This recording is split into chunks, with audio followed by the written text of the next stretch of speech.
everybody okay? Can we begin? Yes. Yes, thank you. So a request to everybody, mute when the other speaker is speaking. Thank you so much.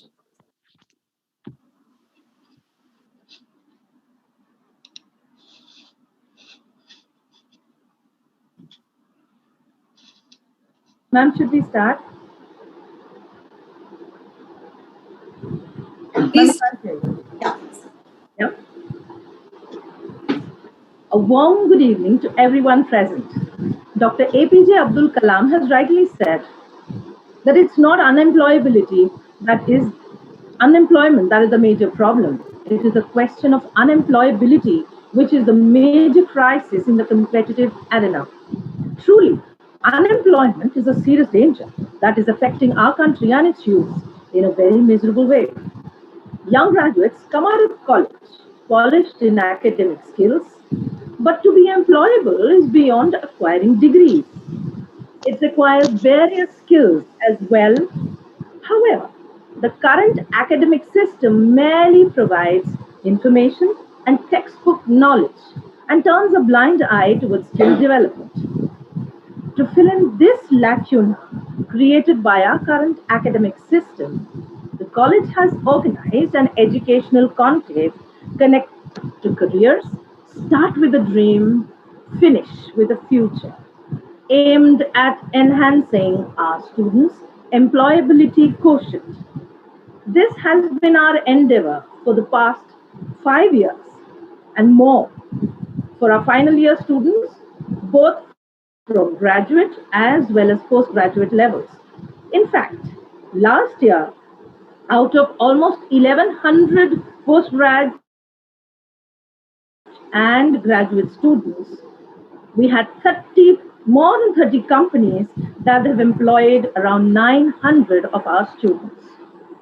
After the great success of last year, let us get back together, and I welcome you to enlightening sessions as our exemplary speakers share their path-breaking journey to their current distinguished positions, followed by a power-packed panel discussion on the skill drill for industry readiness. The budding directors and filmmakers from our BMM department have put together a short video showcasing our resilience in the times of the pandemic crisis. National lights are unstoppable when it comes to innovation and community welfare. Some glimpses of our last year's conclave shall also be seen here. So let's go.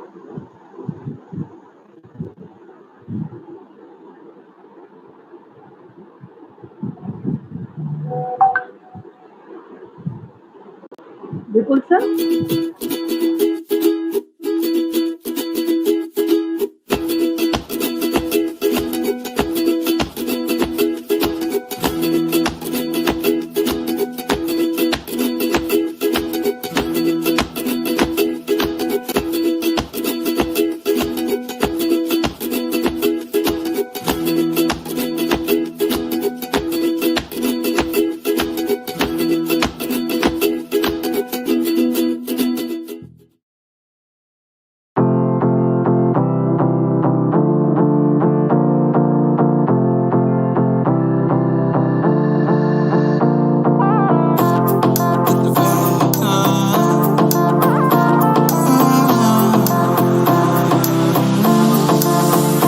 हमरी से परनीत आ जाओ ना तो सही ऐसी मन की है सच्ची तुम से तारों की परे हुई गलती सॉरी हमने गाया तुम क्यों सुनी किसकी मर्जी जो थे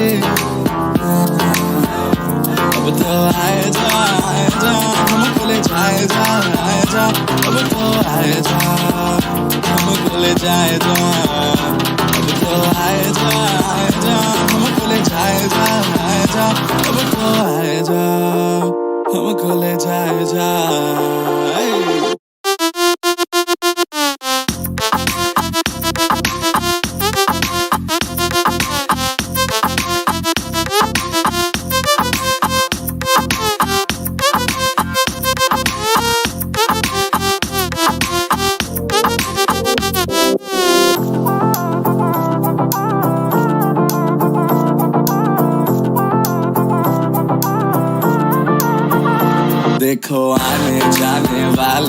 सारे साथ खड़े हैं, कभी ना कभी मैंने भी तो ऐसे वैसे ख्वाब देखे हैं कि हम तो आस पास सांस में और रात साथ बात करे, क्यों ना रह लो ना। अब तो आए जा हमको ले जाए जा, अब तो आए जा हमको ले जाए जा, अब तो आए जा हमको ले जाए जा, अब तो आए जा हमको ले जाए जा।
It's a well known saying that leadership is not a mere title or a position. Rather, it's an action, an example. Dr. Neha Jagtiani, the principal of National College, is a living example of such exemplary leadership. A known name in Mumbai academia and a PhD from SNDT University, she is also a member of Indian Merchants Chambers Education Committee, a gold medalist from the University of Mumbai. She continues to be an avid researcher with numerous publications and books to her credit. Having been a member of the Board of Studies, she presently serves as with top educators as advisory to Government of Maharashtra for the National Education Policy. Dr.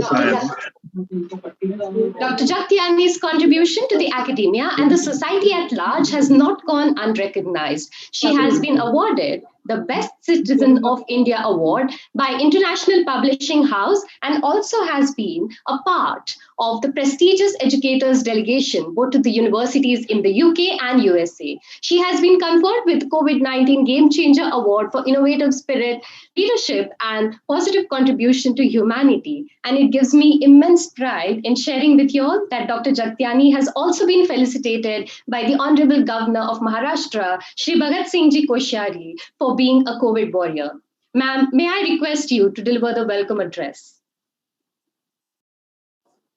Thank you, Kranti, for that generous introduction. Life is a trip, only it doesn't come with a map. You have to find your own routes to reach your destination. Good evening and a very warm welcome to Connect to Careers. Start with a dream, finish with a future. HSNC Board's RD National College in association with Sindhi Chamber of Commerce. It's my absolute honor and privilege to welcome all our esteemed guests. I'd like to begin today's evening with a very important case study which I often share with my students. Are we rich by birth or are we rich by our karma, that is our actions? There's been an age-old debate about traditional management versus modern management.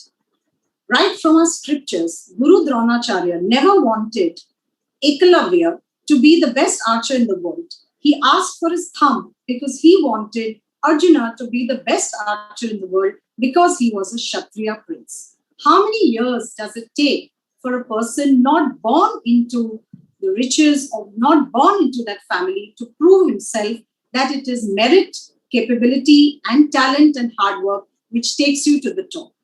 The most interesting case study is of the famous Lee Iacocca. Lee Iacocca was born in a Jewish family, youngest of 9 children, no formal education. When he was 18, working at a petrol pump, he was picked up by one of the employees of Ford Motors. Slowly and steadily, starting as a salesman, he worked his way and became the CEO of General Motors. Henry Ford IV recognized his talent so much that he made him the CEO because he had put in 35 years and he changed the way the entire automobile industry was. He introduced the concept of floor shift gears, he introduced the concept of EMIs, and General Motors was considered to be, and Ford cars were considered to be the #1 automobile company in the world. And Lee Iacocca, the highest paid CEO with mansions all across the world, jet setting across with a very high-end lifestyle, called by Harvard, Yale, Oxford, respected as the most brilliant management wizard of the United States of America. It so happened that Henry Ford IV retired, and the next in line, his son, Henry Ford V, took over. Young, brash, inherited all his position from his father. This youngster studied at Wharton, decided that he knows how to run a company. Both of them could not see eye to eye, and for smaller things, they started clashing. So much so that at every point, they started avoiding each other. It so happened that they got stuck on an issue that there was a plant in Illinois, which was a dead plant, but Henry Ford V decided that that plant needs millions of our profits need to be put in that plant, and we need to redo the whole thing, which Lee Iacocca did not agree. The matter went to the board of directors. It was divided. Everybody in America knew that when Lee Iacocca talks, he talks sense. But everybody knew that the company belongs to Henry Ford V, so they were divided. The matter went to the shareholders. They too were divided because everybody knew that Lee Iacocca was talking sense. He was the CEO of the company, but they also knew that Henry V owned the company, so they couldn't decide. Finally, Henry Ford IV had to be called out of retirement and asked to take a decision. Privately, he might have fired his son because he was brash. He didn't know what he was talking about, but publicly, he had no guts to go against his own son. Blood is thicker than water. And in front of the entire shareholders, He said the company belongs to Henry Ford V and the company will go with the decision of Henry Ford V. There itself, Lee Iacocca threw his resignation on Henry Ford IV's face and said, "You too know that what your son is saying is wrong, but you have no guts to go against your own son. I will prove to you that it is not blood, but it is merit, capability, and talent which takes you to the top.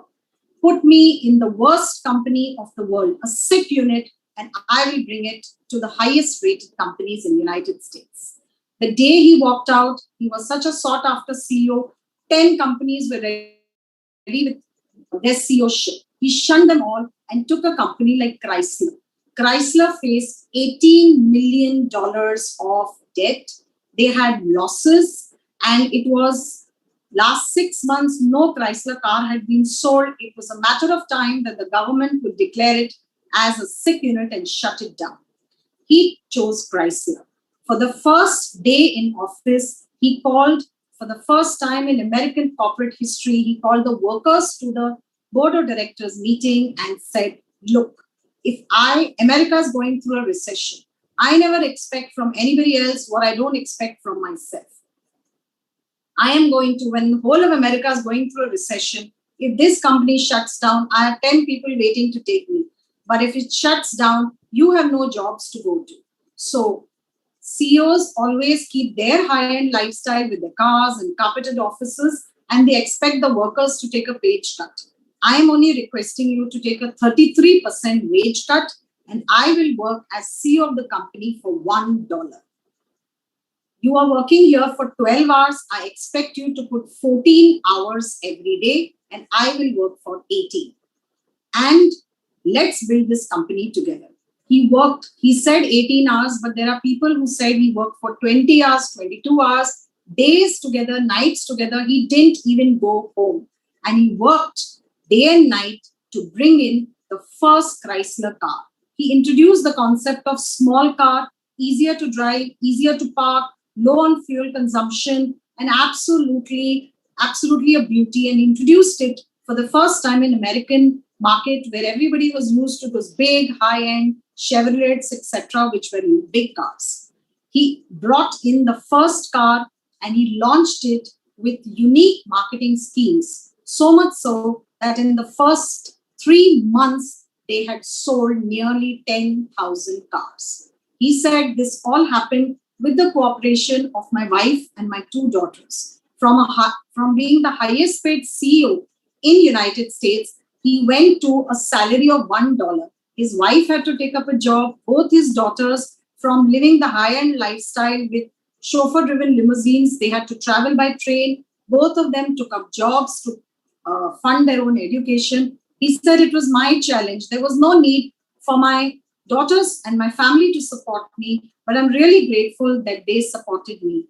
And he started working, and in 3 months, he says, "I'm not interested in any materialistic gains. What I'm interested is in giving back to society," and he's working on the first electric car and giving back and removing the entire problem of pollution. So it's always an individual's talent, capability, and merit which takes you to the top, and your hard work, which shows your guts. It's my absolute honor and privilege to welcome all my esteemed guests who have taken time off their busy schedule for this educational conclave. We basically began this in 2015, and Thadomal Shani Center for Management Studies and Akhil Shani, the Shani Group, supported us right from 2015. This is basically an endeavor to bring the academia and the industry together, to up their employability quotient, the skill drill for making our students industry ready. Today, they face an unprecedented times. COVID has changed the way the world thinks. Everything has been turned upside down. COVID has in fact taught us life is not about getting everything that you want, but about appreciating everything that you have. Luckily, our partners have still supported us. 2019, Sindhi Chamber of Commerce partnered with us. We got 33 companies and 4 educational institutions, a total of 37, and we managed to employ 900 of our graduating students And luckily, they continued. Even in spite of COVID, they still honored their commitments and all our students received their offer letters. This year, there's again a batch which is facing an entirely uncertain future. But luckily, we've got over 19 companies on board. They've been very kind to offer internships as well as placements, whether it's the banking industry, whether it's the media industry, whether it's the biotechnology. You can see the number of industry partners, our corporate connect. So I'd like to thank each and every one of you for your absolutely wonderful job in supporting us for this initiative. I'd like to begin by welcoming the man who is as comfortable in board meetings, as changing Mumbai's skyline, as running marathons, and in his new role as Provost HSNC University, Dr. Niranjan Hiranandani. Always an avid supporter, he sits through all our presentations, sends us vignettes every morning, and he started us right on COVID on 23rd March 2020 and has kept us on our toes with research initiatives, placement initiatives every day, pushing us beyond the bar and raising our limits, and every day raising the bar itself. Thank you so much, sir, for being a rock solid pillar of support and encouraging us in all our endeavors. I'd like to extend a very, very warm welcome to my personal favorite, Chairman JB Pharmaceuticals, former MD Novartis, Mr. Ranjit Shahani. Always very good with his wise words. Best CEO in town, that's what we normally call him. Very, very careful with his words and his ready wit. And absolutely a delight to hear with all his important learnings. I'd like to welcome our partner from 2015, who's always offered workshops, internships, you name it, he's just a phone call away. Excuse me. Chairman, MD, Shahani Group, Mr. Akhil Shahani. Thank you very much for being a support in all our endeavors and training all our students. One thing about Ranjit Shahani, I forgot to mention, he's also heading our partner, ISME, which has always supported us in training our support staff, our faculty. I had 2 delegations to UK and Australia, and always ready with their placement initiatives and workshops. Long time knowledge partners and industry partners. I'd also like to welcome President Sindhi Chamber of Commerce. Congratulations, Bharat, because now on you only grow and grow. You take over as Global Head Chamber of Commerce. Thank you for being a partner right from our Intercollegiate Fest Jashan, our 70 years program, last year's Conclave, and all our programs being a very, very good supportive corporate partner. Thank you for your partnership, and you two are just a phone call away. A very, very warm welcome to Mr. Shyam Varinyani. Thank you, sir, for accepting our invitation to be the chief guest. I know you're in Baroda, but COVID has disconnected, but technology has connected. We're all connected through technology. Thank you, sir, for extending your support to this endeavor. We do require the industry perspective. As CEO of Bomber, I'm sure you have important things to teach our students. And of course, a very, very warm welcome to all the members of Sindhi Chamber of Commerce, all the principals, all the faculty, and all my entire team, Vipul, the technical coordinator, Meghna, and Nikisha doing their videos, and my lovely hosts, Prerna and Pranti, and everybody, vice principal. I can't take everybody's names, but everybody's worked very hard. Today is the grand inauguration, but tomorrow we have neck to neck. In fact, we've got so many companies that we had to reschedule them for the next 3 days. So we are looking at a program which was a day, but it's stretching right up till 27. So thank you very, very much to each and every one of you for joining us today. And thank you for supporting us in this endeavor. And I'd just like to conclude with a little message for my students, which says that every king was once a crying baby, and every building was once a map. So it's not where you're today, but dream of a bigger tomorrow and achieve it. Thank you very much for joining us. Thank you so much, ma'am. A person who has stood strong by us, like the Ashoka pillar, and a phenomenal man who not only has a mention in the annals of history, but also has the power to transform the geography. May I take this opportunity to invite Dr. Niranjan Hiranandani, Provost, HSNC University, Trustee of the HSNC Board, and a leading entrepreneur to say a few words. Thank you very much, Kranti. It's such a pleasure to be here this evening along with such able friends. Dr. Neha Jagtiani, my congratulations once again. I've been earlier for your programs and always done a wonderful job. Keep it up. And it's wonderful for the students and people for their careers. So I think it's wonderful. Mr. Ranjit Chani, from whom I have learned a lot, and he's been my mentor too in more ways than one. Akhil, doing a wonderful job in education. Mr. Bharat Ajwani, Cindy Chamber, congratulations once again. And Sham Varyani, thank you very much. It's lovely to be here on the platform along with you. Just now, Kranti talked about Abdul Kalam, and so it was mentioned by Neha Jagtiani. So let's talk about Abdul Kalam. He came from a small village, and nobody imagined this man could be great. But what did he do? He walked ahead, dreamt ahead, and felt that he must work and achieve something. Nobody dreamt anything more, and he became an engineer. His engineering held him in good stead, and one day became the missile man of India, the rocket man of India, and finally reached to be the president of India. Did he think that he would become the president of India when he started off his career? Obviously not. But he kept on working his way step by step in order to do it.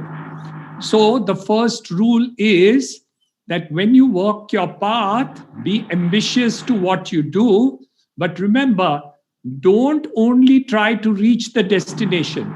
Your path is equally important.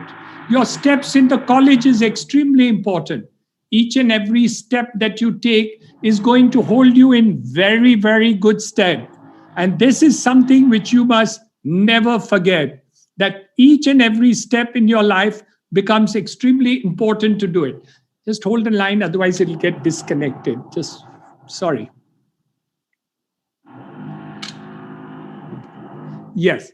So here it was a person, Abdul Kalam, who did it.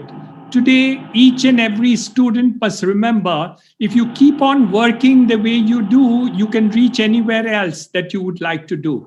Remember, in our country, even the chai wala became the Prime Minister of India. So when you start working, even Narendra Modi never thought he would ever become the Prime Minister. But did he not take his steps? He kept on taking step after step after step, moved on to become the Chief Minister of Gujarat, but always wanted to move ahead, brought Gujarat to the new level, and now becoming an international leader and fighting this COVID war, which is such a difficult thing to do. I must tell you that you are the lucky ones. In my day and time, the opportunities were very, very limited. So when I left my school, college career, one couldn't think of exponential gains. Look at the changes which have now taken place. And what are those great changes which have taken place?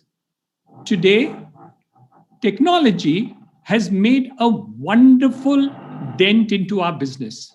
No matter how big I grow in my real estate business, there is a physical limitation. But if you adopt the business into technology, the exponential growth can be humongous. Take the case of Airbnb, a company which is only based on technology and connectivity and has a vision of greatness.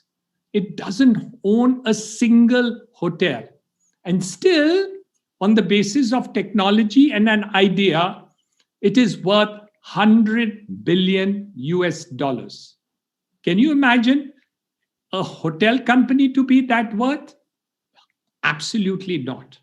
Of course, that's an international and US based company. But we also have an Indian technology company like the Ola Cabs, which is based in Bangalore. And the founders are Bhavish Agarwal and Ankit Bhatt. And they are now today worth $6.5 billion US dollars. That's a lot of money. So you have to understand that's 42,000 crores just for the calculation that you may want to do. So even an idea company in India, which has not a single car, not a single taxi themselves, can be a great company. The opportunities that we see here today for a student which comes out of national college can be wonderful and great. If you can take the opportunities that you have, you must look at it in a very proactive and permanent way that you are going to do. Today, people are worried. These are COVID times. How are we going to actually succeed? And this is a question not only for the students of today, but also for the people who are in the one of the businesses. 25% of many of the workforce of companies now are going to permanently work from home. So what happens to the commercial premises? We have a lot of opportunity when you think about this kind of business, and you must understand that many of the businesses have grown on the ideas that people will remain at home. The e-commerce business which has happened, Amazon, of course, takes the cake. But lots of other businesses have done on the backbone of this, whether it is Reliance or it is Big Basket or all the other companies have new ideas. So you are going to get a huge opportunity in the future to take it. One of the thoughts that I must leave with you, and the thoughts to be done, is to look for dreams that you can think ahead with new ideas of background. Opportunities will keep on coming. Look for good mentors like you have here today, the panel which are there with you, Ranjit Shani, Mr. Varyani, all these people, even Akhil Shani in the education space has done a wonderful, wonderful creation of new technology with new ideas into the education space and taking a leapfrog in the future. Ismi also, Indu Shani and their son Siddharth has done a wonderful, wonderful creative job. All these ideas are going to fructify. So look at the leap in the future. There's a huge opportunity for us to grow. Thank you very much for inviting me to here today. Looking forward to lots and lots to learn from all the speakers who are here today, and also the opportunities which the young people will have in terms of absorption in the businesses that the Sindhi Chamber of Commerce and other people have brought to you today. Thank you very much for inviting me. Thank you very much, sir. One of the important maxims of life is fill your life with experiences, not things. Have stories to tell, not stuff to show. We have the privilege to have amongst us Mr. Ranjit Shahani, Chairman, JB Chemicals and Pharmaceuticals, former MD, Novartis India, and our long-term associate under whose leadership of ISMI and ISDI, they have been generously holding wonderful training sessions for our support staff as well as our teaching staff. We have enjoyed every bit of those trainings, sir, in motivation and working together. It's been so much fun and we've learned so many things. Also, they've also organized educational delegates to Australia and the UK. Sir, I invite you to share your treasure trove of experiences with our students today. Welcome, sir. Thank you. Thank you so much, Principal Dr. Neha Jagtiani. Niranjan, thank you for your kind words. It's always a pleasure being here. And most important, to actually be with the students. I know this is a virtual meeting, and just a year ago, we were all together. this COVID situation which has hit us, it's actually a healthcare challenge. It's an economic crisis, but above all, it's also a humanitarian tragedy. And there is much unfolding right ahead in front of us. So while I'm from the pharma industry, I don't want to make this a COVID talk, but talk more about the opportunities. So can we have the slide on, please? Basically, this is about connect to careers. And I really wanted to share with you a couple of slides which really show on how we can go ahead with the changing scenario as it unfolds ahead. And of course, I love your tagline that you have. Next. So, if you look at India, we are a huge country. Every year, 12 million people are added to the workforce every year. Yet, if you look at the proportion of formally trained people compared to many of the other countries, only 2.3% of the Indian workforce population is suitably trained for jobs of the future. But if you look at United States, UK, Germany, Switzerland is not mentioned here, all these are in the high numbers, 68%, 80%. Korea, South Korea, which was 20 years ago, an economy not much to talk about, is 96%. So learning of new age skills is very important. And as we go forward, these changes which are taking place rapidly, we have all to keep pace with that. Next. So what is the World Economic Forum said 3 years ago? In 2019, they said that by 2022, which is just 3 years down the road, 42% of the core job skills were expected to change. For example, if you see on the right-hand side, the top job roles with increasing demand is data analysts and scientists, AI, artificial intelligence and ML, machine learning specialists, big data specialists, digital marketing strategy specialists, process automation specialists. Now, all these are jobs which just 5 years ago did not truly exist. But as Niranjan Hirandani also said, an idea and technology can change the world. Next. Again, what is important is both the soft skills and the hard skills, but increasing the new age skills, which are now necessary. I've listed only 10, but there are many more.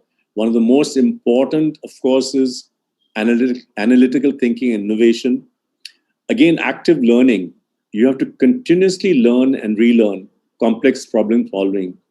A very important element, in the old days, we were all measured by IQ, which is intelligence quotient. Then came emotional intelligence. And now again, you have cultural quotient, because if you're dealing globally, you have to understand how different countries operate, how different cultures operate. Social influence is very important. It's not necessary that you're able to control and manage people who report to you, but even peers, socially influencing people who don't report to you. A lot of this is very important. So there are very different elements apart from your technical knowledge which are required to manage businesses going ahead. Next. Again, it's very important, as many of you would know, that the government of India has actually got a new education policy, which was announced in 2020. And right on the top, as you can see, is skill orientation. And there's a commitment in the education to orient students to future skills, which have large avenues of employment. Today, we want industry and academics to be very totally aligned. So there are close cooperation and collaboration required between industry and academia. And I think RD National College, as we heard from your principal, has done that very successfully for a large number of years. And there's more to happen. And again, it's always about lifelong learning. You have to learn, unlearn, and relearn. You have to skill, reskill, and upskill. So there's a lot which is happening. As I said last year as well, somebody comes to me and tells me I've got 20 years of experience. Actually, what he's saying is, or she's saying, it's 1 year of experience repeated 20 times. So when you write your CV, please write one every year so you know what you have learned in the previous year. Again, technology is going to be very important. And India, again, has shown time and again, certainly, let's say in the pharma industry, we are pharmacy to the world. And today we have shown in vaccines itself, whether it's a Serum Institute or it is Covaxin with Bharat Biotech, has really shown the world that we can break technology, we can supply vaccines, which the whole world has been looking for. Next. So just to summarize, the important takeaway for you is that you have to have a new skill focus, lifelong learning. If you have to be aligned with what the industry wants, you must continue your professional development.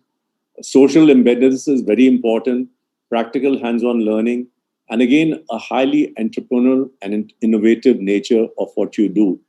So you start with a dream, finish with a future.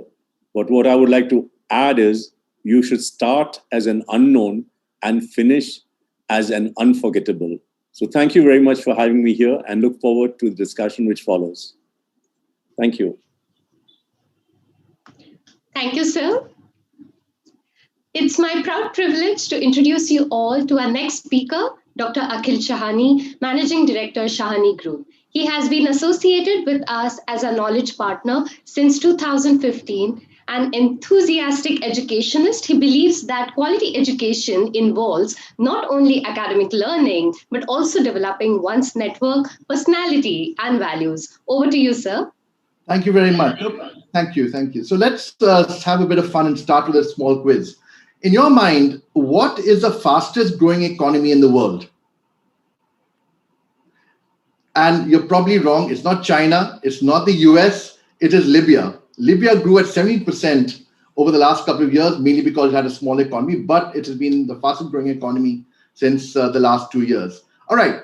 Another quick question. What's the largest company in the world? Think. No, it's not Tesla. It's not Facebook. It's not Amazon. It is ICBC Bank China, which has $4 trillion under assets, the largest bank in the world, beats most American banks. Okay, third question, an easy one, you should get this. Which Asian country has the largest number of English-speaking people? Tick, tick, tick, tick, tick. No, it's not India. It's the Philippines. 70% of their population all speak English, and they have almost 200 million plus population. Okay, forget that. So we discovered right now that even us educated people don't know a lot of stuff about the world. Let's talk about the world even 5 years ago. Most of the kids watching this were in their 10th standard. Imagine how many of you people 5 years ago could predict that you would pick up a small phone and be able to call a cab to your door within 2 minutes, Ola. How many of you could have predicted that you actually could call any restaurant in Bombay and get any type of food delivered to you within half an hour without any pain? Forget that. How many of you could imagine that you'd be stuck at home for the last year and a half and you would have things like Netflix, Hotstar, and all the world's programs from Turkey, from Korea, stuff that you never even thought of, you'd be looking to. Imagine being stuck with COVID without Netflix. Very, very, very scary. But okay, look at this way. What we discovered, now imagine if you didn't know that 5 years ago, on what basis are you going to predict what's going to happen 5 years from now? In 2019, all of us were wrong about what's going to happen in 2020. So the point is that when you are sitting today, and I'm talking about the younger people, is that how can you predict what's going to happen in your life in the next 45 years? You're all going to graduate. You'll be working in the world of work for the next 45 years. You can't predict what's going to happen with technology. You can't predict what's going to happen in the world environment. But more importantly, do you all want to be working just in one company in India and that's it for the next 45 years? No.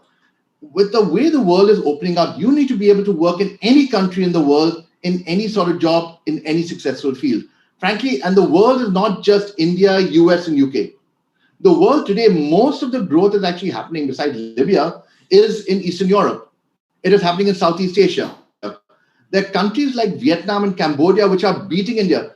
I don't know if you know this or not. Bangladesh's GDP has beaten India. That means that every Bangladeshi is actually richer on an average than the average Indian. So, makes you feel very different about your life, right? So now, Let's assume that let's start with a dream. Dream that you want to be the CEO of a top global company sometime in the future, sometime in your 45-year career. Either you are the CEO of a large corporate, or you start your own company and you're worth a few $billion like Bhavish Agarwal or some of the other members of the people speaking here. So the question is that it's all very nice to dream that in the next 45 years you could be a global CEO. But the theme of this conference is start with the dream, finish with the future. Stop dreaming. You cannot dream that you will be a top CEO. It's all very nice to listen to stories about Lee Iacocca and Abdul Kalam who made it big. You will not make it big by just sitting and dreaming and saying, yeah, it'll all come to me. You don't know half the things in the world. I mean, most people don't know what's happening in the world. Most people can't even predict what's going to happen in the world. How can you assume that you will become a CEO of a top global company? So like what Mr. Ranjit Shani was talking about, some of the skill set that you need to develop to succeed. And again, let me bring it down to these 5 or 6 skills which you just have to develop. Firstly, your strong communication skills is not how well you speak English. Can you talk well to other people? Can you convince other people about your point of view? Can you interact with people? Do people believe you when you talk to them? Are you able to convince them? That's a strong skill you need to develop. Secondly, are you able to work well with other people? Because frankly, nobody makes it in life by themselves. The whole myth of the solo entrepreneur working hard and reaching the top by themselves doesn't work out. Most of the entrepreneurs in the world have actually worked well with a great team. Even in the corporate world, you cannot be a lone wolf, a solo hero or heroine. You need to work well with others. So teamwork is critical. The third thing is, of course, problem solving. The thing is that unlike what you've studied in the last 15 years of your life, the answer is not in the textbook. The answer is not in your tuition classes or the answer on the back of the textbook. There are problems that you never thought of. There are solutions you have to come up with, and there are no instructions. Developing a problem-solving skill set is critical. Trust me, that's going to make your life much easier. But more importantly is that you need to start being professional. The good old days of when, hey, I got my exams in college, I will party the whole time, and then the last 2 weeks I will study for my exams and then pass them, that's not going to work anymore in the real world. In the real world, you have to work day and day out and deliver every day. You can't just chill out for a few months and then work the last minute. That's not going to work in the real world. You have to be professional. You need to promise and deliver. You cannot tell, ma'am, I got a project, but can I give it to you a week late? No, that's not going to work in the real world. Your boss will say, nice knowing you, get out of my company. So professionalism. The third thing, of course, is constant learning, because like I said, the skill sets that you've developed so far will not be useful even 2 years down the road. You need to constantly upgrade yourself, like Mr. Ranjit Chan was showing about. The most in-demand skills are things like data analytics, things like programming, things which are not even anything that were even relevant even 5 years ago. So you have to constantly keep on learning. So now, of course, that's another 1 hour lecture as to how to develop these skills. But let's talk about what can you do today and tomorrow in this Career Connect seminar. Now, as Principal Jagtiani and everyone has actually brought you 90 companies. Now, you cannot sit on your bum and say, okay, now let the best job come to me. That's not going to happen. I'll tell you why. Because the job that you get now is going to be a great indicator of the sort of jobs that you get in the future. Why is that? So let's say very often when you join a company, it's not that you're with the company for life. More often than not, you'll be sticking in the company maybe 2 years or 3 years, right? And then the next company that you join is going to ask you, okay, what company were you working in? What salary did you get? Because obviously the sort of company that hires you the second time will look at the previous company, say, were you working for a good enough company for you to join us? Secondly, if your salary is 5 lakhs a year, obviously they'll give you maybe 5.5 lakhs a year.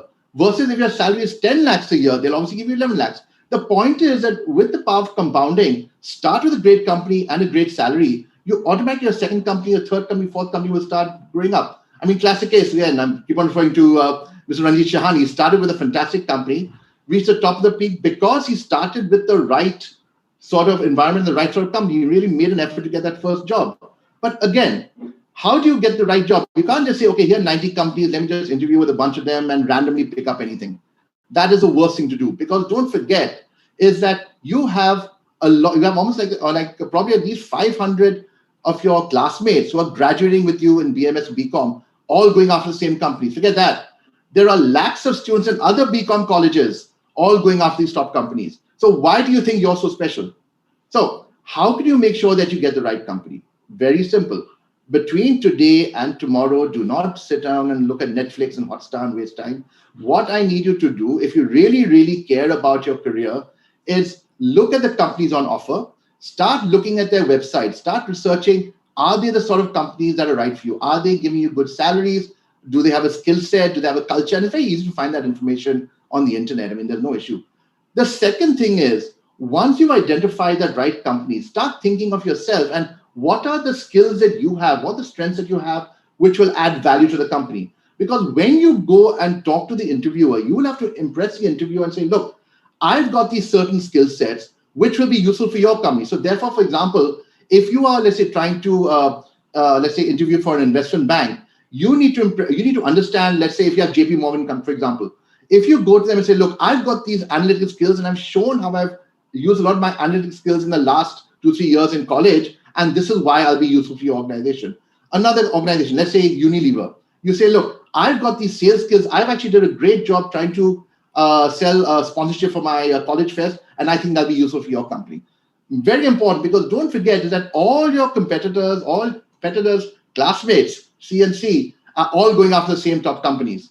Again, make the effort. Most of them will not make the effort. If you make the effort, you get the company of your dreams. So bottom line, the thing is that your family loves you, your college loves you, the rest of the world really don't care if you live or die. So at the end of the day, stop dreaming, start getting your career, because no matter what happens in the world, no matter what changes in the world, you need to be a world beater. So I wish you all the best and wish you all the best of luck for your career. Thank you. Thank you so very much, sir. It is said that anything is possible when you have the right people there to support you. May I now invite our partner in today's conclave and our institute's friend, philosopher, and guide, Mr. Bharat Ajwani, Chairperson and Managing Director, Technic Group of Companies, and President, Sindhi Chamber of Commerce, to share his views. Over to you, sir.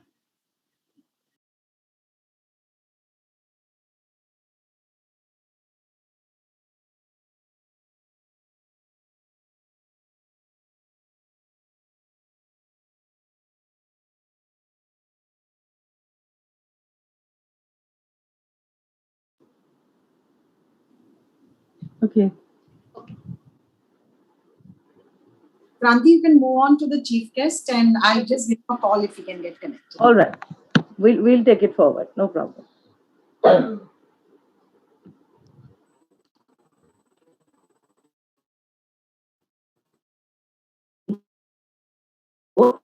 People do not decide extraordinary. They do decide to accomplish extraordinary tasks. One such extraordinary personality is amongst us today. Let us all welcome Mr. Shyam Varialani, Managing Director, Bauma Technology, India Private Limited. His more than 35 years of experience shine like a guiding light for all our students as they stand at the edge of realizing their dreams. So may I request you to please deliver the keynote address for the day.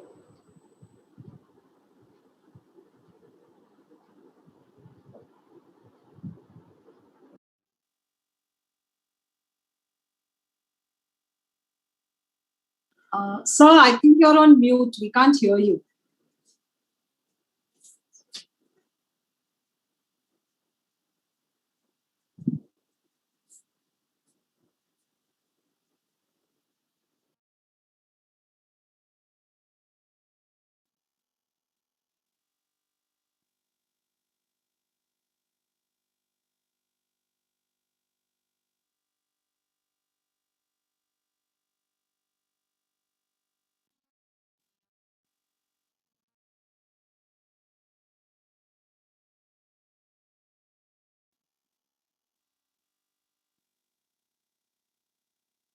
Hello? Yeah. Are you able to hear me now? Yes, sir. Yes, sir. Go ahead. Yeah. So, thank you. Thank you. Thanks. Time ahead. Please stay safe and follow COVID norms. The COVID time is very hard and disturbing. I thank Dr. Neha Jaktiani, Principal and Trustees of College, for giving me this opportunity to be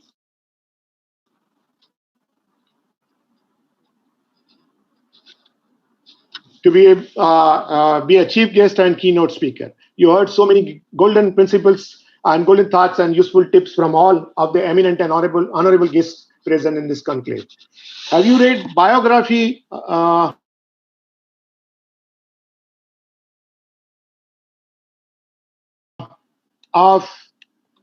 CEOs?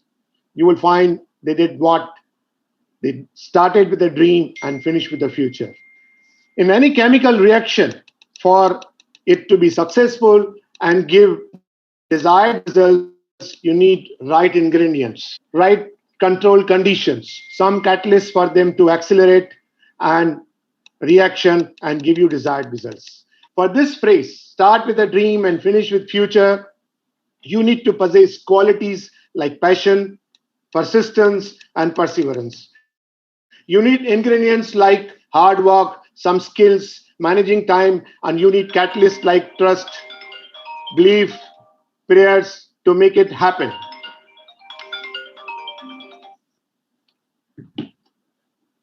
And above all, you need the blessings to make this extra happen, and you will finish with an extraordinary future. If you have a passion, you set goal, you persistently pursue with hard work, managing time, you will certainly see a good results. Yes, you would see some failures and stagnancy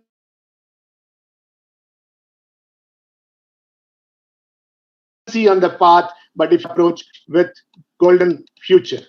Dreams are an excellent picture of your potential future, but it is a wish. The difference between a dream and a vision is that your vision is dream on a steroid. The vision is a dream with real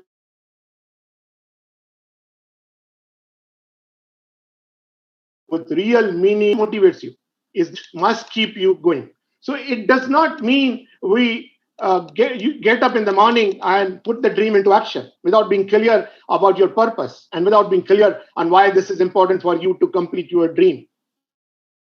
It just remains as a dream. Your why is very important to you. Why? In business, there are so many challenges thrown at us, and understanding your why will keep you on track through all the ups and downs of achieving your goals and ultimately your vision. Your purpose will keep you motivated and focused on what is important because you know why you are doing what you are doing. A personal why is fuel not only in your personal life, but your business life. Here are some questions that you need to constantly ask yourself. Why is this important to me? What will it do when I achieve it? Why does this matter? Who cares whether it achieved or not? And such why. And this will really enhance and give you direction and path to go and work in your goal. The other skills that you would need in current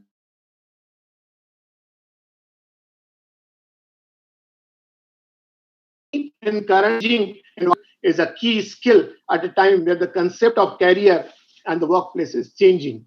Today, the environment is constantly changing, the conditions are changing, and the challenges are changing. Adaptability. Surely, you need to adapt new changing environment. You need to adapt emerging technologies. You need to learn something that will help you in your growth and career. Learn, don't stop. Excellent communication skills. If you need to reach to the global areas, reach to the world areas, you need to really have good communication skills. You need to have a cultural understanding. Now, as you are going to perform your uh, business, you have to interact with world areas, you want to become global, you need to really be understanding culture all across. And besides all this, you should have initiative and drive. That's fire in your belly. I can explain each one at length, but the time won't permit. Now, I will talk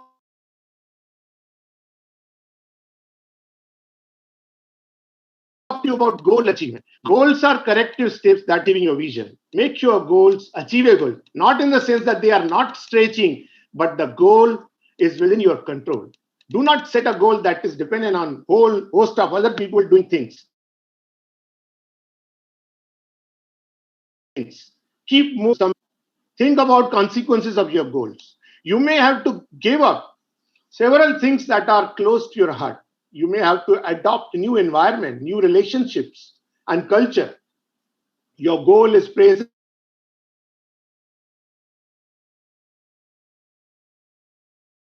picture of I want, but you should write I have. This is the present picture of goal that you can imagine. Your goal must be smart, very specific and measurable that you can achieve. It shall be relevant and time bound.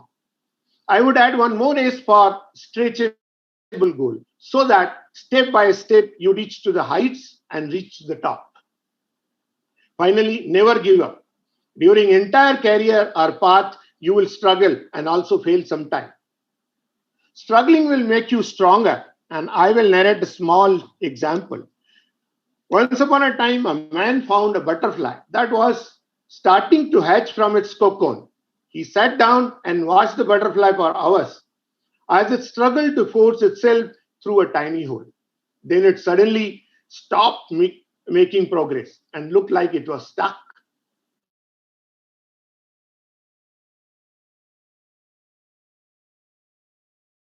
Therefore, the man decided pair of scissors, a cocoon. The butterfly then emerged easily, although it had a swollen body and small undeveloped wings. Therefore, the man thought nothing of it, and he sat there waiting for the wings to enlarge to support the butterfly. However, that never happened, and the butterfly spent the rest of the life unable to fly, crawling around with small wings and swollen body. Moral is you have to go through struggle to be able to succeed. No shortcuts can help you to reach goal faster. Right skills and efforts might.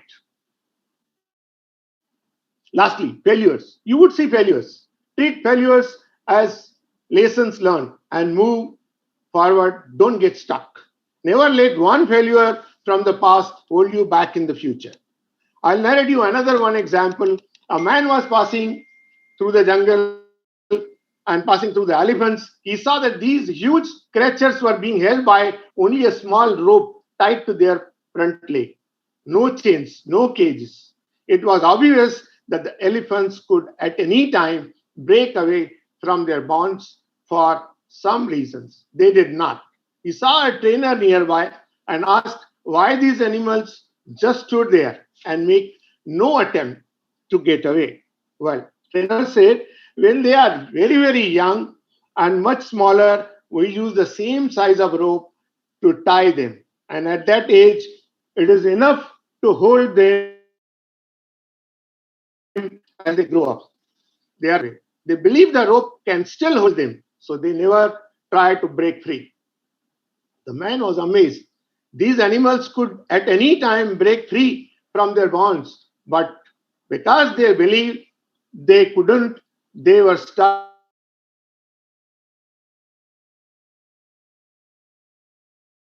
right where they were. Good luck to all of you in your career. You're most welcome to pursue career in our company and be in touch in with our HR group. Thank you.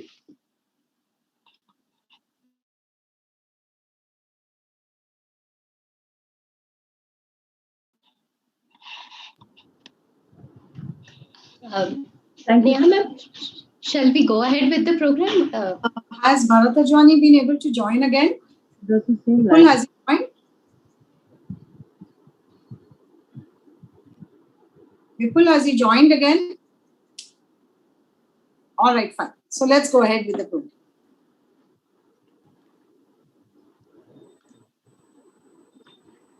So, Banksy, the world-renowned graffiti artist, once said, and I quote, "Earth without art is just air." Truly, great art, whether literary or otherwise, challenges us, inspires us, nurtures us, and gives us hope in the darkest of the times. It is with this idea in mind that the Department of English has curated Literati Bites, the literary society of National College, where the mind speaks and the ink bleeds. Ladies and gentlemen, 23rd April is celebrated worldwide as English Language Day, commemorating the memory of William Shakespeare, the brilliant artist who lived more than 400 years ago, yet remains extremely relevant even today. And we thought, what better day than this to launch our Literary Society's annual magazine? This e-magazine is a culmination of emotions, thoughts, ideas, skills, and frankly, raw talent of the wise heads on young shoulders, our students. So, without any further ado, we bring to you the Art Days. Over to you, Vipul sir.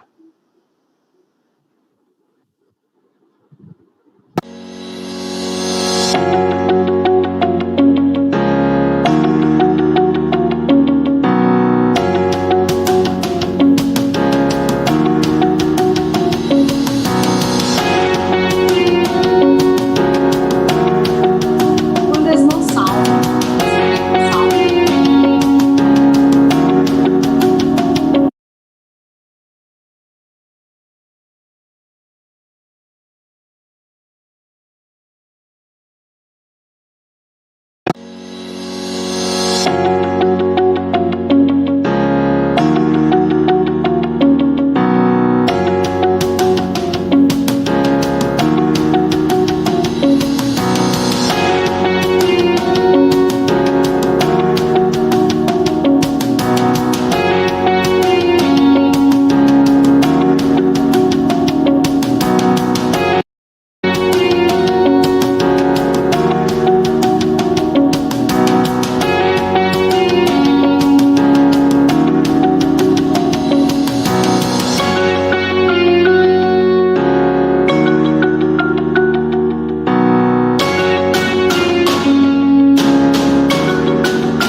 Behind every great work of art, there is an even more amazing artist. We asked our contributors what art means to them. This is what they had to say.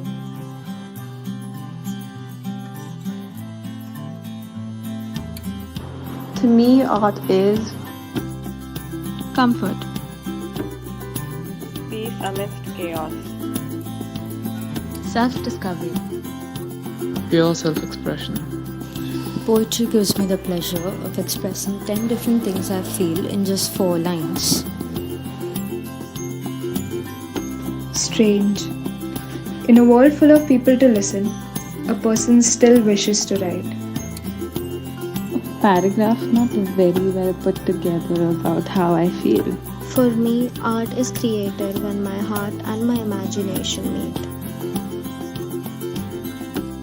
Photography is my muse. Noble profession is a want. Art, on the other hand, is a need. Art is like being in a museum and looking into a person's mind and seeing the way they see things. Art is a form of self-expression that allows us to see things we know in a different way. Art for me is about finding out what can happen in the frame.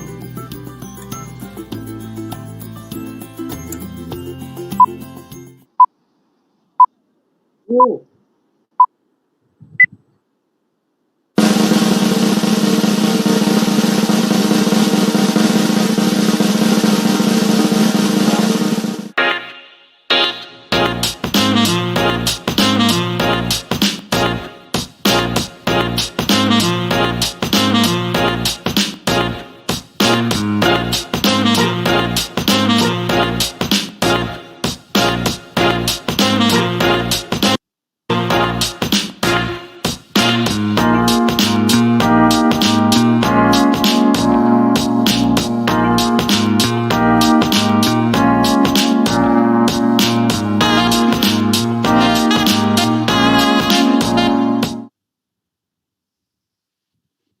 Thank you, Vipul.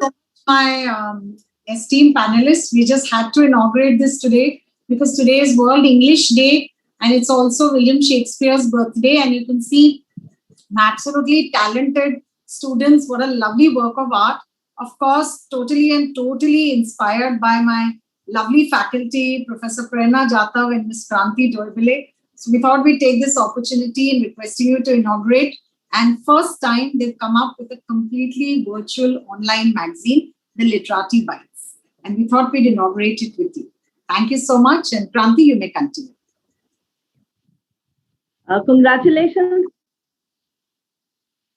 Yeah, so he's just posted a message that he'll keep his video on when his question comes. Bharat, would you like to give a welcome address or should we move on to the panel discussion? No, you can go ahead. No problem. Yeah, so let's go on. I missed it, yeah. Congratulations to the team of Literati Bites. Sorry, just Yes, just one thing. I'd just like to request Urvashi that since we're already running short of time and all our esteemed panelists are very busy people, so we'll just keep it to 2 questions each. Okay, Urvashi, 2 questions each. Okay, ma'am. Thank you. We've had an overwhelming response to our last magazine. We hope that all of you shall read the magazine on the website.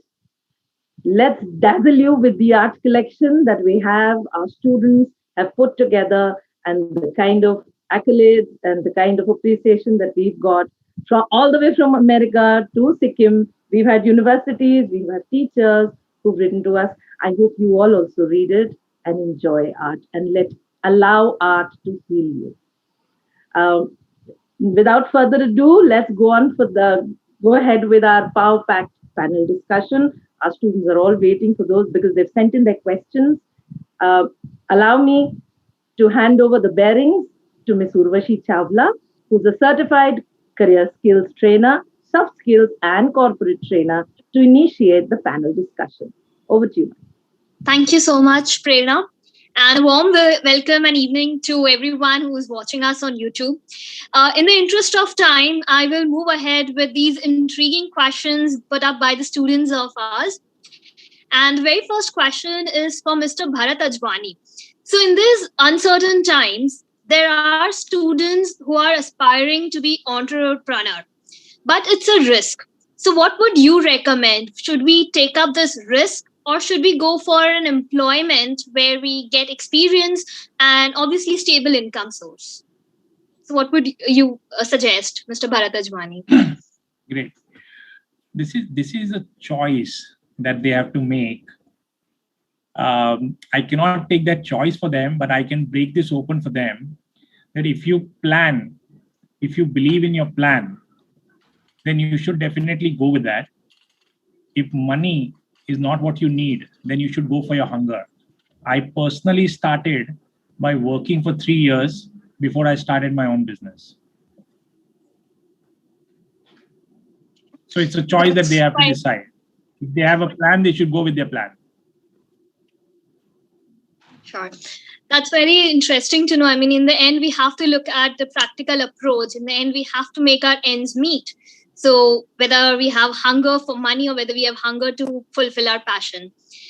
Our next question is to Mr. Ranjit Shahani. So in your speech, you told us about how data analytics and AI, machine language, all these are gaining more importance in the corporate world. So could you enlighten us about certain additional courses or diplomas along with degrees which will help us both professionally as well as academically? Thank you. You know, there are a number of online courses that have come up since COVID, and students are learning a lot. Of course, Coursera has always been there, but since this COVID lockdown, Coursera also has added a large number of interesting courses along disciplines. And again, there are courses on leadership, wellness, empathy, digital marketing, coding, that has become very important. UI, UX, communications, we heard Akhil talk about some of this, cybersecurity and forensics. They've all been a sellout. So I would strongly recommend that you traverse the net and see which are the courses available and try and do those which interest you or which you feel will get you a head start when you're looking for jobs. Please do that very actively along with your regular program and course that you're doing for your graduation. Thank you so much, Mr. Ranjit. Shahani rightly said, we have so many platforms available to help us learn and grow. And this is our time to make the most of this pandemic situation, continue our learning on these platforms as per our interest. The next question on the similar lines is to Dr. Akhil Shahani. Your speeches always have mesmerizing effect on all of us, and you also talked about importance of communication skills. So what would you recommend for enhancing our communication skills? Thank you for those kind words. Well, I think the first thing to do is actually maybe read the English literature magazine that your college is coming out with. The thing is that, look at this way, right? Effective communication is really a function of two things. One is reading a lot, and reading a lot doesn't mean scrolling on Instagram or just looking at BuzzFeed. Reading means quality stuff. Like, for example, read the newspapers or online newspapers, online news. Read books. You remember there used to be things called books? So read those, right? In terms of novels, or just read good stuff. Right? It'll build up your let's say, a level of language or ability to actually communicate. The second thing is that practice public speaking. In fact, I think there's an organization called Toastmasters. I think maybe National College has one where it actually, they have meetings once a week, and the members actually stand up and give public talks to each other and actually build up their communication skills. Nothing stops a group of the students from actually getting together and actually practicing their public speaking skills on each other, because nothing beats practice. It's like driving. You can't learn how to drive by reading a book. You can definitely learn how to drive by actually driving a car and driving not to kill people, right? So same thing with public speaking. Try in many situations of where you actually can be a public speaker. Take part in college festivals where you actually are involved in speaking to others. Once you join a company, again, volunteer for things where you actually need to communicate with others. Trust me, the more you practice communication, the better you are. And of course, please do read a lot. Thank you so much. And I think your advices were exactly to the point, because I have tried all of them. I have been part of Toastmasters, and I have been actively trying to practice public speaking, and it has helped me to grow from being a shy girl to actually coming here and speaking today. So I'm sure your advices will help a lot of students watching us today. Great. Moving on to next question, we have Dr. Niranjan Hiranandani. You talked about how the path is important, how each step is important. So could you give us your thoughts on how one can start their business plan during or even after pandemic regarding the areas of demand, and what skill will it require? I think there's a lot of opportunity in every challenge that comes up in life. I've a lady who lost her job recently because of during this pandemic times and was at home. She's very fond of cooking, and she started baking at home, and she's found it to be a voracious success. And now she wants to take that as a full-time business and do it. And she's able to deliver from her home and taking it up and doing a fantastic job. So, I mean, she didn't sit down and moon over it that she lost her job, but really took it up in different things. There's a gym instructor who was working in a gym and now is doing online classes. He's earning much more by doing independent online gym training to people and stuff like that. And then he was earning in the gym. So it all depends on how you look at the things. And of course, you got to pick up what everybody's saying, pick up your passion. They cannot choose for you. You have to choose for yourself, and then really work on it passionately.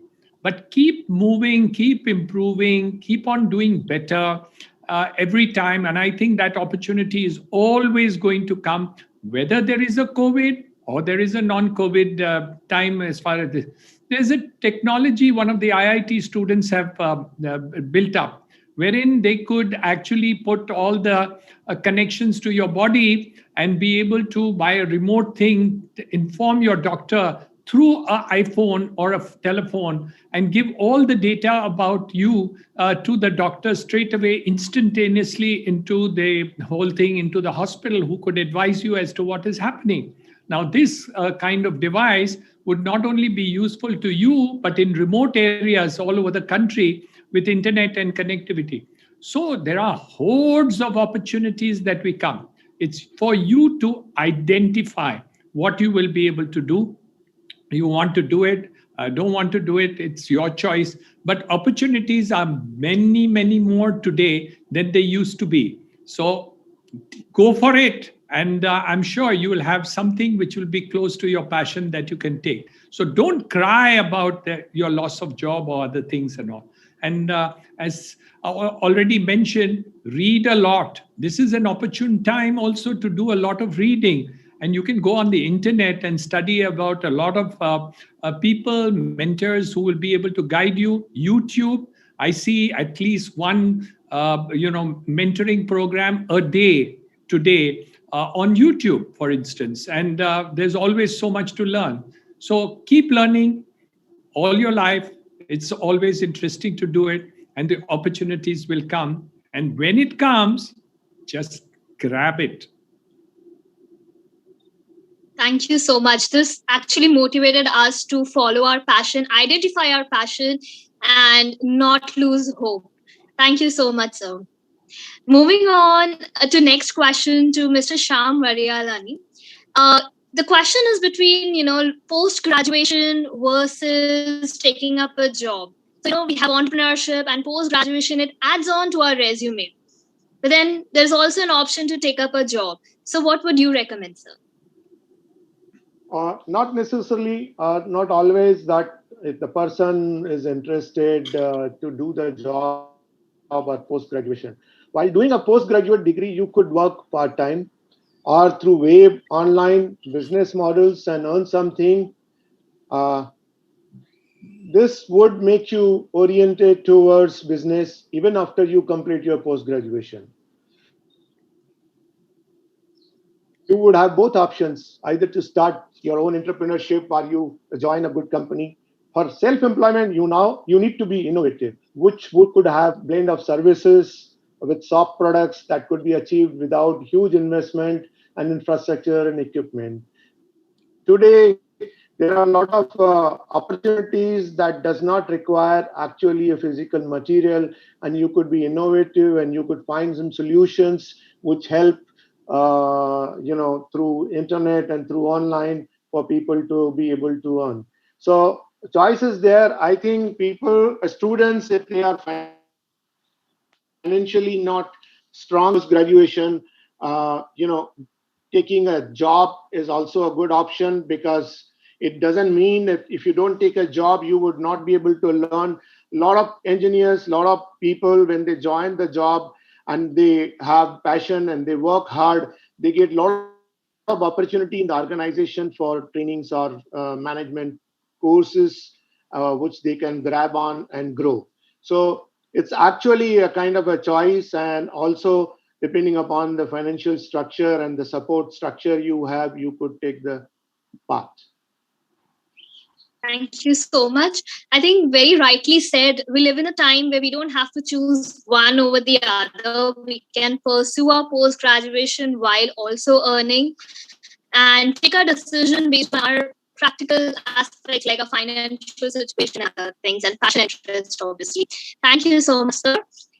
Moving on to Mr. Bharat Ajwani. Again, coming back to the situation that we are in, what type of companies or sectors do you think we should focus on while looking for a job? Because the employment rate is very down currently. So which sectors or industry would you recommend the freshers to look for? I agree. A lot of companies have been impacted due to COVID, like retail, hospitality, airline, real estate is now slowly coming back. But a lot of companies are booming, like pharma, API, biotech, chemical, insurance company, automobile company, all engineering company. In fact, this year, during this last pandemic time, we have grown the best and we've done the maximum. So I feel a lot of areas that they can work in. And I know the students are from Thado Malsani, from National, from their commerce, from their BBM and all, they all would suit this. So I guess it's a great opportunity for them to work there. Thank you so much. Just yesterday, I was reading an article about the industries which are booming currently. So we have edutech, online gaming, and so many industries. So, like you suggested, I think freshers can start looking for those sectors in industry even during these times. Next question to thank you, Mr. Ranjit Shahani, is again coming back to the courses. You talked about how importance of hard skills, importance of soft skills, but when it comes to recruitment, when it comes to an interview process, how do corporates treat good amount of soft skills but mediocre technical skills? So, there's actually an equal weightage for domain specific skills and soft skills, which in fact today are called life skills. And as I mentioned to you, the WFS consider these to include communication, critical thinking, collaboration, compassion. And for example, a humanities student fits into a broader job profiles as inquiry-based skills and independent thinking that humanities students get fits into different job profiles. Today, psychologists, sociologists, historians, economists are in high demand across jobs, including the medical and engineering profession, as they bring liberal thinking to the profession. A recent example, a phone call to the social worker who's a humanities student helps patients till a doctor in a cancer hospital available. Today, companies are not selling pills, they're selling outcomes. So, it's important that there is a collaborative or complementary need of both the skills. Now, of course, you cannot have become a cancer specialist if you're a commerce graduate. There's no question about that. You have to go to medical school. But both are required in equal amount. And I think Akhil very specifically shared what the importance of these is along with your technical skills. So, again, for example, learning, Niranjan mentioned, speed of learning. The crisis today has accelerated the levels of digitization to help reduce avoidable physical interaction. Companies are reinventing work which will need new skills. Home has suddenly become customer focused, which has brought imbalances in talent supply, demand, and change in supply chain. So, the most important skill is to be agile and to be very speedily agile. And this is what is needed for the next normal. So focus is just not on the core, but work on the extended core competencies. As I said, emotional intelligence, soft skills, adapt, and a startup mindset. We talk about entrepreneurial startup mindset is equally important. So I would look at it holistically that way. Thank you. Very rightly said. I think it's time that we be agile in our core competencies as well as in our emotional quotient as well. Thank you so much, sir. The next question is one of my favorite questions because while I was graduating, I too was confused about this. The question is, how much does the academic score in the final semester affect our employment prospects? You're asking Akhil, right? Just confirming. Yes. All right. So understand one thing. There's, as you know, my doctorate is in the area of employability, and a part of the employability aspect is basically how do you pass the interview of, let's say, in any company, right? Now, what happens is something called signaling theory. Signaling theory basically says is that the interviewer at the entry level has not much time to analyze each and every student. They don't have the luxury to actually spend 1 hour, 2 hours actually really understanding the candidate very deeply. What they have to say is that what are the signals that we can look at to identify is this the right candidate for my company or not? So what are some of the signals? So one would be like, let's say, okay, what sort of colleges they come from? Obviously, like let's say National College has a good reputation, so therefore they are more likely to get a job. Let's say a lesser known college in India, in Bombay, even though the student may be that good, but because they come from that lesser known college, a company may not look at that frequently because that signal says that it's not the right student, right? The second thing, of course, is academic scores. But again, it's really more of a minor signal. I mean, like, for example, if you got, let's say, 50% in the subject versus somebody getting 60%, that's not going to make a major difference. More like, okay, tick mark, you pass, and you don't have too many ATKTs going along, right? So that's not there. What really, really gets most interviewers impressed is really how you present yourself in an interview, right? And it's really a function of 2 or 3 things. Not so much your academic knowledge, but what's your knowledge about the world? So if they ask you a question about, okay, why is Israel doing so well about with the COVID vaccine and India not? You need to come up with an intelligent answer, right? So the thing is, you can't just say, okay, I just know what's in my textbooks and that's it. I have no knowledge of the world. So you have to have a general understanding of the world. You have to be able to talk confidently about that.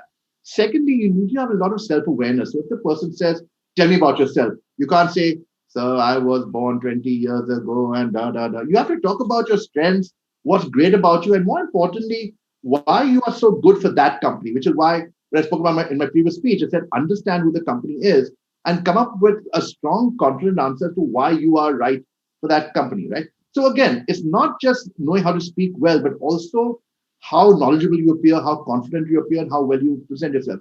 So yes, the bottom line is that academic score does make a difference, but not much. It's one of the very minor signals that people look at.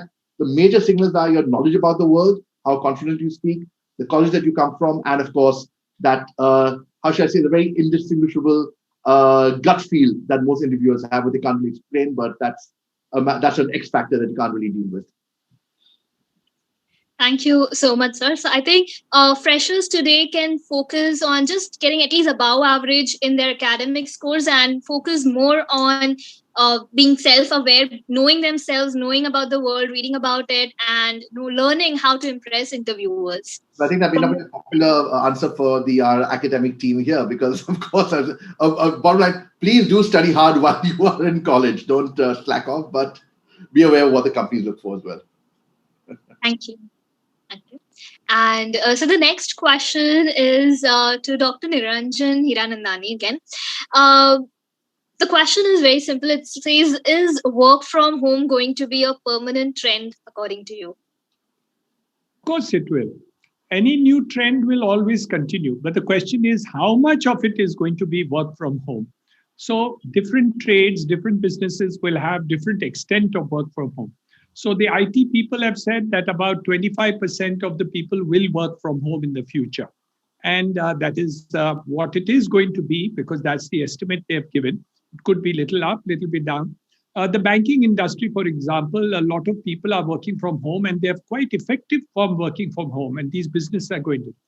Is it going to be good for women who are bringing up families to be able to work from home and also handle the dual job of the home? Yes, it's possible that people who have an understanding employer will continue to have these people working from home while for a year or two they work from home and then afterwards bring them to the office in order to have a continuity. So yes, the work from home is definitely here to stay. However, it does not mean that the office thing is going to disappear. It's still going to continue because there are advantages of having office and the social integration and the communication, which is important to do. And there are certain types of jobs which they don't want people, the data to be taken home. And there are certain IT companies which will not want it because they are coding for certain international companies who want to keep their data confidential. So those people will not be able to do. So there's going to be a win in terms of work from home and a win for working from the office to the extent.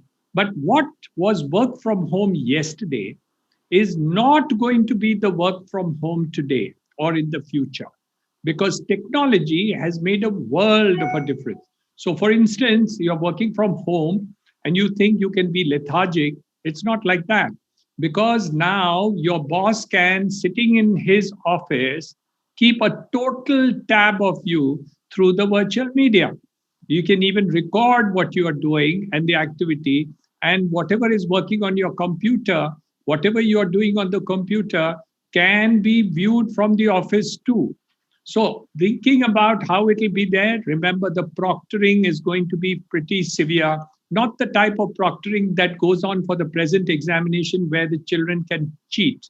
The proctoring in the office is going to be far more. So you have to be far more sincere in the work from home than you can do from in terms of the examinations that take place today. And people manage to cheat. So don't get into the habit of cheating because your future is going to be severely compromised.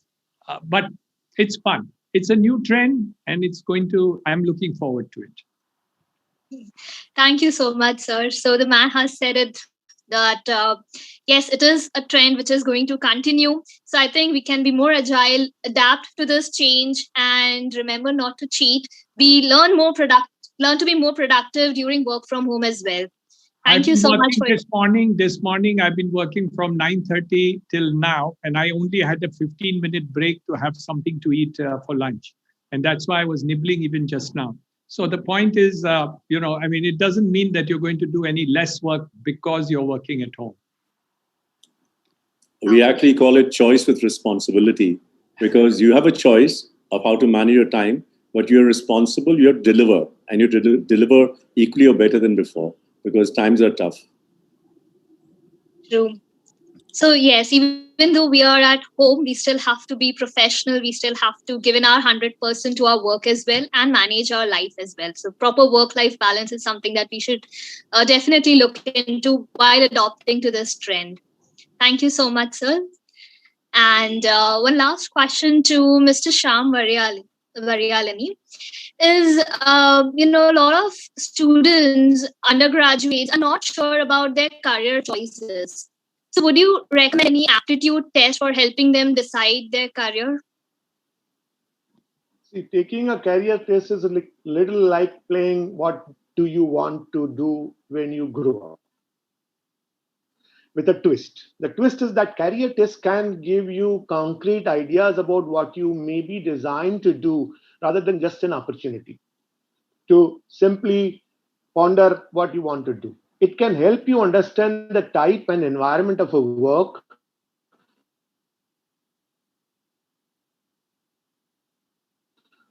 that career tests and quizzes available addressing one or more of these factors. But it is not essential to find a test that captures all of the elements. Spend some time taking few tests and quizzes and see what results you get. Decide if any of them are worth exploring further through reading, information, interviews, job shadowing, and internships. So yes, I think these aptitude tests can help us understand ourselves, our skill sets. But in the end, what do we want to do? How do we find our passion? Is like sir suggested we can go for job shadowing and exploring more on the available opportunities that we have. So those were the questions by the students, and I think the insights shared by each one of you would help them a lot. That is it from my end. I understand you all have some more important tasks to do, so I'll end my panel discussion here. Thank you so much for the opportunity. Thank you so much to each and every one of you. Really, really grateful. I think it's been a great learning. I have learned so much, and I'm sure Thank you. it's absolutely a power-packed evening. And hopefully next year we can all meet physically, not virtually. But I think it's really connected us, and I'm sure it's given a huge amount of food for thought, because the students currently are feeling so depressed, looking at a bleak future. But by looking at the perspective and facet or aspect brought up by each of you, there's lots that we could do at this time. And in fact, it could be problems are all going to become challenges which can be converted into opportunities. So without taking much of your time, just a minute, we'll just quickly play a little thank you slide for each of you and for the team of Sindhi Chamber of Commerce and I team who worked very hard in putting this together.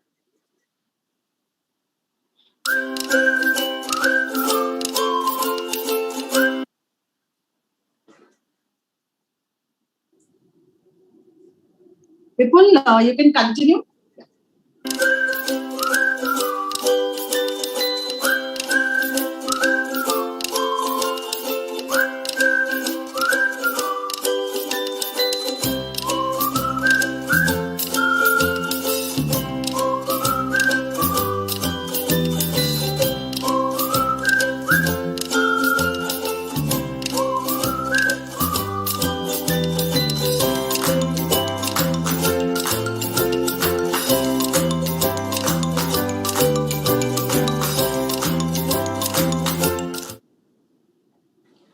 Thank you so much to each and every one of you.